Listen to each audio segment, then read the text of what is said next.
মে মাসের মাঝামাঝি সময় চলছে।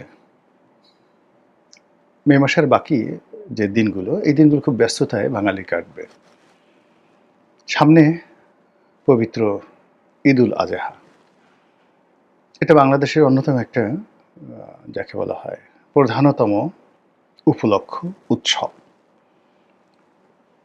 মানে যেমন পবিত্র মাহে রমজানে একটা ইবাদত বন্দেগীর একটা বিশাল তোড়জোড় থাকে পুরো মাস জুড়ে। তারপরে যে উৎসব, সেটা এক ধরনের গাম্ভীর্য। কিন্তু ঈদুল আজহা এটা এই কুরবানির ঈদ, কেউ বলে বকরির ঈদ, এই পুরো বাংলাদেশের যে অর্থনীতি, উৎসব, উদ্দীপনা, মানে এখানে আসলে তেমন কোনো পরিশ্রম নেই, কিন্তু উৎসব রয়েছে অনেক বেশি। ফলে আমাদের দেশের অনেকগুলো মানুষ যারা আধ্যাত্মিকতা আছেন, তারা হয়তো ঈদুল ফিতরকে একভাবে মূল্যায়ন করেন, আর যারা একটু আধ্যাত্মিকতার বাইরে শুধু একটা ধর্মীয় উৎসবকে উদযাপন করতে চান, তাদের জন্য আসলে এই বকরির ঈদ বা ঈদুল আজহা বা কুরবানির ঈদ এটা গুরুত্বপূর্ণ। যারা হজ করতে যান এই সময়টাতে, তাদের জন্য তো ভাবগাম্ভীর্য আছেই। বাংলাদেশে যারা থাকেন, তারা হজ না করলেও হজের আনুষ্ঠানিকতা নিয়ে তারা বেশ আগ্রহ প্রকাশ করেন, টেলিভিশনে দেখেন। আর গরু লালন পালন করা, ছাগল কেনা, গরু কেনা, এটার মার্কেটিং করা, এবং এই মুহূর্তে বাংলাদেশে ধরুন ১ কোটি গরু বা ছাগল কোরবানির পশু প্রস্তুত রয়েছে। তো আমাদের আসলে মূলত ৭০ থেকে ৭৫ লাখের বেশি গরু লাগে না, বা গরু ছাগল লাগে না, বাকিটা কিন্তু উদ্বৃত্ত রয়েছে। এই ১ কোটি গরু ছাগল যে লালন পালন হয়েছে, এর অলমোস্ট 80% কিন্তু খামারিরা তৈরি করেছে, আর বাকি 20% প্রান্তিক লেভেলের কৃষক ২টো, ৩টা, ৫টা করে এভাবে তারা লালন পালন করেছে। ফলে এই যে ১ কোটি গরু ছাগল, তার মধ্যে যদি ৮০ লাখ গরু ছাগল ধরেন, যেগুলো বিভিন্ন খামারে লালন পালন হয়েছে, তো এই খামারিরা এক একটা গরুতে আপনি গড়ে ২ লাখ ধরেন অন অ্যাভারেজে, তাহলে এই ৮০ লাখ ইন্টু ২ লাখ, কি পরিমাণ অর্থ এখানে বিনিয়োগ রয়েছে, জিডিপির কি পরিমাণ অর্থ। আর এগুলো তারা যখন কিনেছিল, এগুলোকে তারা খাওয়াচ্ছে, আবার এগুলো যখন বিক্রি করবে, বিক্রি করে আবার নতুন তারা কিনবে, সব মিলিয়ে এটা আমাদের অর্থনীতির একটা বিরাট, যাকে বলা হয় টানাপোড়েন, অর্থনীতির একটা বিরাট সময়। এই সময়টিতে যারা কুরবানি দিবেন তারা খুশি হবেন, ভালো কথা, কিন্তু যারা বিক্রি করবেন তাদের আনন্দটা আমাদের খুব বেশি দরকার। এখন সেই আনন্দ নিরানন্দ করার জন্য সেই পথে ঘাটে চাঁদাবাজি, তারপর গরুর হাটগুলোতে অমানবিক দৃশ্য, হঠাৎ করে গরুর যে বাজার, সে বাজার কমে যাওয়া, ছাগলের বাজার কমে যাওয়া, কৃষকদের যে কান্না, সব মিলিয়ে এটা একটা টানটান উত্তেজনা, সে বিশাল একটা উত্তেজনা। সেই উত্তেজনার মধ্যে ধরুন আমাদের মে মাসটা চলে যাবে, তাহলে মে মাসটার সময়টাতে আপনার কোনো রাজনীতি নিয়ে এই মুহূর্তে কোনো চিন্তা নেই, কিন্তু এই সময়টাতে চক্রান্ত হবে, প্রচণ্ড রকম চক্রান্ত হবে। তবু আমরা এই মে মাসটা বাদ দিলাম, তাহলে আমাদের মাস চলে কোনটা? জুন, জুলাই, আগস্ট, এই ৩টি মাস। এই ৩টি মাস এই সরকারের জন্য অ্যাসিড টেস্ট, সব দিক থেকে। ইতিবাচক অর্থে অ্যাসিড টেস্ট, নেতিবাচক অর্থেও অ্যাসিড টেস্ট, যদি আপনি পারফরমেন্স করতে চান। আর আপনি যদি গ্রহ, নক্ষত্র এগুলোতে আপনি বিচার বিশ্লেষণ করেন, তাহলে এই ৩টি মাস এই সরকারের জন্য অশনি সংকেত। কেন? তার আগে পবিত্র কোরআনের একটি আয়াত আপনাদেরকে শোনাই। সেই আয়াতটি আমরা সাধারণত যখন লাশ কবরে রাখি, তখন আমরা এই দোয়াটি পড়ি বা এই আয়াতটি আমরা উচ্চারণ করি। বিসমিল্লাহির রহমানির রহিম। মিনহা খালাকনাকুম ওয়াফিহা নুইদুকুম ওয়া মিনহা নুখরিজুকুম তারাতান উখরা। আপনারা সবাই জানেন, যার অর্থ আল্লাহ বলছেন, হে মানুষ, তোমাকে এই মাটি থেকে পয়দা করেছি, এই মাটির ভেতরেই বা মাটির মধ্যে তোমাকে এখানে গ্রথিত করা হলো, দাফন করা হলো, ঢুকানো হলো, আবার এখান থেকে তোমাকে বের করা হবে। তো দেখুন, মানুষের যেখানে উত্থান ঠিক সেই জায়গাটাতে কিন্তু মানুষের পতন হয়। যে গর্তের মধ্যে থেকে আপনি বের হয়ে আসবেন, ঠিক সেই গর্তের মধ্যেই আপনাকে যেতে হবে। আপনি আপনার জন্মটা দেখেন। আপনি যে জন্মের শুরুটি যেখানে হলো, যে মাতৃগর্ভে আপনার ভ্রূণ রচিত হলো আপনার বাবা-মায়ের মিলনের ফলে। ঠিক সেই মাতৃগর্ভের থেকে আপনি যখন বের হয়ে আসলেন, আপনার সেই যেখানে আপনার ভ্রূণ ঢুকানো হয়েছিল, যে লজ্জার স্থান দিয়ে, সেই লজ্জার স্থান থেকে আল্লাহ আপনাকে বের করে আনলেন। শুরু এবং ওখান থেকে। তো এরকম মাশাআল্লাহ আপনি গর্ব করতে পারবেন না এই পৃথিবীতে। মানে আল্লাহর এই জমিনে আপনাকে আল্লাহ যে নুতফা, বীর্য থেকে আপনাকে উৎপন্ন করা হয়েছে। কাজেই আপনি অহংকার করতে পারবেন না। আল্লাহ বলছে যে তোমাকে আমি এমন নুতফা থেকে তৈরি করেছি যা তোমার শরীর থেকে যদি বের হয়ে যায়, তোমার জন্য গোসল করা ওয়াজিব হয়ে যায়। আর এমন একটা জায়গাতে মূত্রনালী দিয়ে তোমার যে ভ্রূণ, এটা বের হয়েছে তোমার বাবার মূত্রনালী দিয়ে। আর এটা প্রবিষ্ট হয়েছে তোমার মায়ের মূত্রনালী দিয়ে। এবং তোমার মায়ের যে দূষিত রক্ত, যেটা হায়েজ নেফাস বলা হয়, ঋতুস্রাবের যে রক্ত, সেই রক্ত থেকে তোমাকে পয়দা করেছি সংমিশ্রণে মাতৃগর্ভের মধ্যে। এই জমিনে তুমি অহংকার করো না। অলা তামশি ফিল আরদি মারহা। এই জমিনে কখনোই তুমি অহংকার করো না। আফসোস, আমরা আমাদের জীবনের বা আমাদের উত্থানের যে শুরুটা, সেই শুরুটা আমরা ভুলে যাই। বলেন তো, আওয়ামী লীগের পতন কেন আগস্ট মাসে হতে হবে? শেখ হাসিনার পতন কেন আগস্ট মাসে হতে হবে? শেখ হাসিনার উপর গ্রেনেড হামলা কেন আগস্ট মাসে হতে হবে? বঙ্গবন্ধুর হত্যাকাণ্ড কেন আগস্ট মাসে হতে হবে? এই যে জিনিসগুলো ঘটছে একের পর এক, তো আপনি খুঁজে দেখবেন যে ওই যে শেখ হাসিনার উত্থান, মানে সেই তাদের উত্থান পতনের পেছনে আপনি দেখবেন যে আগস্ট মাসের একটা বিরাট ভূমিকা আছে। ওই আগস্ট মাসেই তাদের উত্থান হয়েছে, তাদের জন্ম হয়েছে। আবার ওই আগস্ট মাসেই তাদের পতন হয়েছে। এই সরকার বা এই সরকারের সাথে যারা অ্যালাইড আছে, বিরোধী দল, এনসিপি, মানে সকলের যে উত্থান, সেই উত্থানটা হয়েছে জুন, জুলাই, আগস্ট মাসে। আগামীতে তাদের যত সফলতা এই ৩টি মাসে, তাদের যত ব্যর্থতা, তাদের যত পতন, সব এই সময়টাতেই হবে। এটাই নিয়তির বিধান। এই সময়টিতে যে ক্রাইসিসগুলো রয়েছে, সেই ক্রাইসিসগুলো তারা যদি ম্যানেজমেন্ট সুন্দরভাবে করতে পারে, তাহলে এই সময়টিতে ধা ধা ধা ধা করে তারা ভালো করবে। এই জন্য ৩টি মাস, জুন, জুলাই, আগস্ট, তাদের জন্য খুবই গুরুত্বপূর্ণ।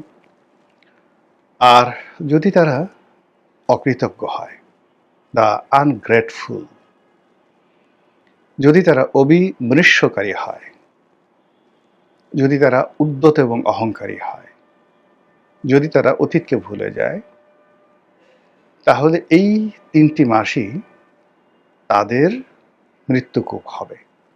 এই ৩টি মাস, সেটা এবছর হোক এবং সেটা আগামী বছর হোক, এক। ২ নম্বর হলো যে এইটা তাদের প্রথম বাসর। ক্ষমতা গ্রহণ করার পরে এই তাদের কাছে যেটি দিয়ে তাদের শুরু, সেই মাসটি তারা এই সময়টিতে পেল। ফলে আপনি জাস্ট একটা উদাহরণ দেই। ডক্টর মোহাম্মদ ইউনূসের যে পতন হলো, তার উত্থান হলো আগস্ট মাসের ৮ তারিখে ২০২৪। তার পতন যে শুরু হলো, সেটা ২০২৫ সনের জুন মাসে। জুন, জুলাই, আগস্ট, final. He is no more in the politics.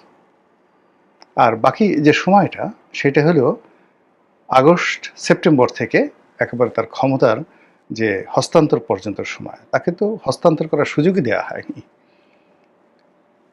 এই ঘটনাটা কিন্তু ওই সময়টাতে ঘটেছে। এর কারণটা হলো ২০২৪ সনের যে আগস্ট মাসে তিনি যে ক্ষমতা লাভ করলেন, ফ্রম দ্য ডে ওয়ান তিনি বিনয়ী ছিলেন না। তিনি যে দয়াপ্রাপ্ত হয়েছেন আল্লাহর পক্ষ থেকে, জনগণ যে তাকে আল্লাহর হুকুমে তার হাতে ক্ষমতা তুলে দিয়েছে, তিনি ওয়াম্মা বিনিয়ামতে এই রব্বিকা ফাহাদ্দিস এই শব্দটি স্মরণ করেন। এয়ারপোর্টে পা দিয়েই তিনি বলেছেন, আমার কথা মানতে হবে। What nonsense you are talking about? আপনার কথা কেন মানতে হবে? Who are you? এই যে আমার কথা মানতে হবে, তিনি যদি বলতেন যে আল্লাহর কথা মানতে হবে, ন্যায়ের কথা মানতে হবে, ন্যায় নিষ্ঠতার কথা মানতে হবে। ২ নম্বরে তিনি যে কাজটি করলেন, he has collected all of the stupid and nonsense people. They were not belongs to him in time of crisis.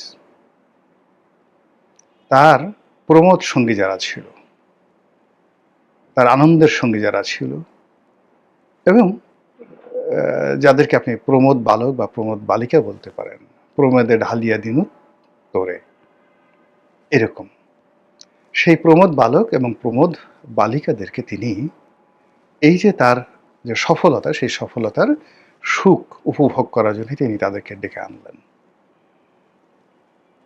ফলে কি হলো? ফলাফল ভালো এলো না। ফলাফল ভালো এলো না, যা হওয়ার তাই হলো। ঠিক একই অবস্থা যদি জনাব তারেক রহমান সাহেবের জীবনে ঘটে থাকে, একই অবস্থা যদি ডক্টর শফিকুর রহমানের জীবনে ঘটে থাকে, একই অবস্থা যদি এনসিপির জীবনে ঘটে থাকে, ফলাফল শেখ হাসিনার জন্য যেটা হয়েছে, তিনি বিনা ভোটে নির্বাচিত হলেন, হওয়ার পরে বললেন আমি বিজয়ী হয়েছি। তিনি রাতের ভোটের নির্বাচনে হলেন, বলেন যে আমি জনপ্রিয়তার সর্বোচ্চ শিখরে, মানুষ সবচেয়ে বেশি ভোট দিয়েছে।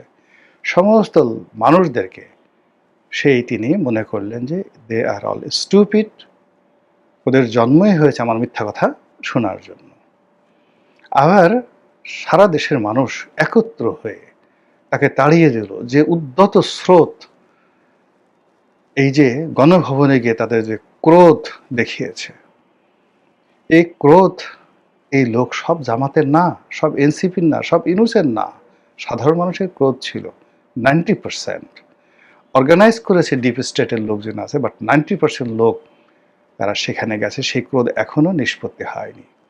কিন্তু তিনি বা তার যারা লোকজন বলেই বেড়াচ্ছেন, সুদখোর ইউনূস, ওই দুর্নীতিবাজ তারেক, ওই খালেদার পোলা। ফলে কি হবে? নো বরকত, কোনো বরকত আসবে না। অ্যাট ফার্স্ট তওবা আস্তাগফিরুল্লাহ, মানুষ যখন তওবা করে, ভুল স্বীকার করে, তখন তার ভিতরে একটা বিনয় চলে আসে, বিনয়ী হয়ে কৌশল অবলম্বন করে। কিন্তু সেই একই অবস্থা, সেই অবস্থা, ছোট্ট একটা ঘটনা বলি, তাহলে এই জিনিসটা হবে, তো শেষ করে দেব। আবু জেহেল, আপনারা তো আবু জেহেলের নাম শুনেন। আবু জেহেল যখন আহত হলেন, সেই আবু জেহেল আহত হওয়ার পর তার শিরচ্ছেদ করার জন্য যে লোক আসলেন, এটা হলো ওহুদের যুদ্ধ। ওহুদের যুদ্ধ নিয়ে নিহত হলেন।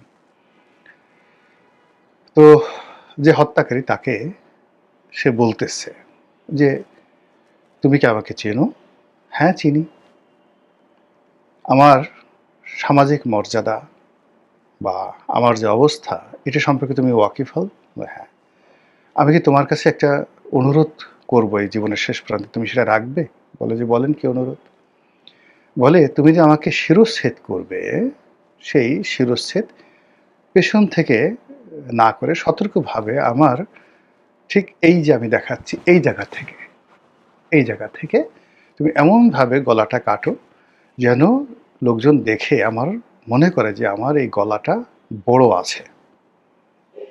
কিন্তু তুমি যদি পিছন দিক থেকে বা একেবারে আমার এই জায়গা থেকে কাটো, তাহলে এই আমার যে মস্তিষ্কটা, এটা ছোট দেখাবে। এই হলো পাপিষ্ঠ লোকদের শেষ পরিণতি। মানে মৃত্যুর পূর্বক্ষণে তারা পতনের প্রান্তিকে গিয়েও তারা কখনোই স্বীকার করে না, ওখানে গিয়ে তারা অহংকার দেখায়, আমার গলাটা যেন বড় দেখায়। এগুলো তো ইতিহাস। এরকম বহু মানুষকে আপনি এভাবে দেখতে পাবেন। তো যেটা বলছিলাম যে বর্তমান সরকার যদি আওয়ামী লীগের মতো হয়, ইউনূস সাহেবের মতো হয়, এবং তারা যদি তাদের এই নিয়ামতটিকে তুচ্ছ এবং তাচ্ছিল্য করে, তাহলে এই প্রথম মাসে মানে জুন, জুলাই, আগস্ট এখানে এমন কিছু ঘটবে, এমন একটা পরিস্থিতি হবে যেটি আপনারা লিখে রাখতে পারেন এই সরকারের সফলতা অথবা ব্যর্থতার আগামী দিনের রক্ষা কবচ এখানে তৈরি হবে। এখন সেটা কি ভালো হবে না মন্দ হবে তার কিছু ইন্ডিকেশন, যেটা আমি ডক্টর মোহাম্মদ ইউনূসের কথা বললাম, যেটা আমি শেখ হাসিনার কথা বললাম। শেখ হাসিনা যখন সেই ক্ষমতায় একের পর এক যখন তিনি ভুল করলেন, কিন্তু তিনি মনে করলেন এটা তার সফলতা, তিনি তার আজে বাজে প্রত্যেকবার, অর্থাৎ 2009 সনের যে পার্লামেন্ট মন্ত্রিপরিষদ সেটাকে বাদ দিয়ে 24-এর মন্ত্রিপরিষদ দেখেন কিভাবে ডেপ্রিসিয়েশন হয়েছে। তিনি মনে করেছেন মুরগি দিয়ে হাল চাষ করা সম্ভব। ডক্টর মোহাম্মদ ইউনূসের একই অবস্থা। তিনি মনে করেছেন তিনি যাকে দিয়ে তাকে, এই নূরজাহান বেগমকে দিয়ে তিনি মন্ত্রিত্ব চালাবেন, ইত্যাদি ইত্যাদি আরো অনেক কিছু। তারেক রহমান সাহেবের ক্ষেত্রেও যদি আপনারা দেখেন যে তিনি তার দলের বান্ধব, দুর্দিনের কাণ্ডারি, তাদেরকে বাদ দিয়ে তিনি তার প্রমোদের সঙ্গী, যাদের সঙ্গে তিনি কথা বলতে আনন্দ বোধ করেন, যারা তার চোখের সামনে থাকলে তার মনে ফুর্তি আসে, আনন্দ আসে,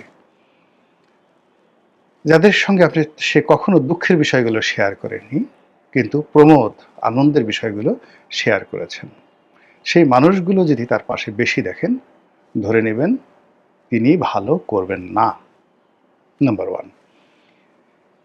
নাম্বার 2 হলো, তিনি যখন বাংলাদেশে এলেন প্রথম দিন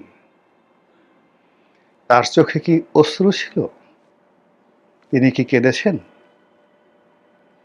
যদি তিনি কেঁদে থাকেন, অনুশোচনা, আবেগ, ভালোবাসার একটা সর্বোচ্চ পর্যায়ে, আর তিনি যদি না কেঁদে থাকেন, তাহলে ভিন্ন একটা বিষয়। 17 বছর পর দেশে এরকম পর্যায়ে আসলে যে কোনো মানুষই আবেগপ্রবণ হয়ে চোখের পানি ফেলবেন। চোখের পানি ফেলাটা খারাপ কিছু নয়, এটা আবেগের, সে যে ভালো মানুষ, কাঁদতে পারাটা যে কত বড় একটা বিশাল গুণ, যে লোকের চোখ দিয়ে কখনো পানি পড়ে না, এর মতো নিষ্ঠুর, এর মতো নির্মম মানুষ আর হয় না। হাসতে হাসতে আপনাকে জবাই করে ফেলতে পারবে। আর যে মানুষ কাঁদতে পারবে, তাকে আপনি ভণ্ড বলেন, প্রতারক বলেন, যা কিছু বলেন, কিন্তু তার দ্বারা অ্যাটলিস্ট হাসতে হাসতে কাউকে জবাই করার মতো ঘটনা ঘটবে না। বঙ্গবন্ধু এসে কেঁদেছিলেন।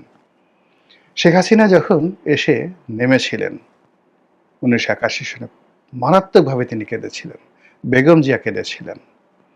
ফলে সেই কান্নার যে মানবিক দিকগুলো, তাদের কর্মজীবনের সফলতার সর্বোচ্চ পর্যায়ে তারা সেই কান্নার মানবিক গুণ তারা হারাননি।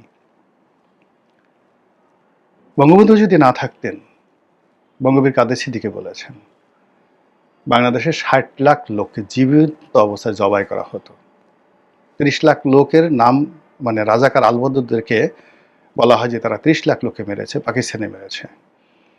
যদি বঙ্গবন্ধু না থাকতেন, তাহলে বাংলাদেশে 60 লাখ লোককে জবাই করে মারা হতো। এটা একটা মানবিক গুণাবলী, তার এই কান্নার ফল। এভাবে আরো অনেক কিছু আছে। যে এনিওয়ে, ওদিকে না গিয়ে আমি যে সামনের যে 3টি মাস, সেই 3টি মাসে প্রকৃতি বিরূপ থাকবে, বাজেট প্রণয়ন হবে, এই সময়টিতে অর্থনীতি টালমাটাল থাকবে, তার সঙ্গে সঙ্গে এই যে মে মাস বসে যা কিছু হচ্ছে তা হবে, এবং অন্যদিকে প্রকৃতি তার উপহার অথবা প্রতিশোধ, এই প্রতিশোধের প্রথম আমলনামা এই 3 মাসে রচিত হবে। আমি মোটামুটি সবই বলে ফেলেছি। আপনারা যারা বুঝতে পেরেছেন, যদি অশনি সংকেত হয়, যার যার অবস্থান থেকে তওবা আস্তাগফিরুল্লাহ পড়েন, লা হাওলা ওয়ালা কুওয়াতা বললেন, আল্লাহর কাছে পানাহা চান, নিজের জন্য, দেশের জন্য। আর যদি আপনার কাছে মনে হয় সামনের দিনগুলো ভালো যাবে, আলহামদুলিল্লাহ বলেন, সুবহানাল্লাহ বলেন, এবং শুকরিয়া আদায় করেন যে আল্লাহ তুমি আরো বরকতময় করো সামনের দিনগুলো। আসসালামু আলাইকুম ওয়া রাহমাতুল্লাহি ওয়া বারাকাতুহু।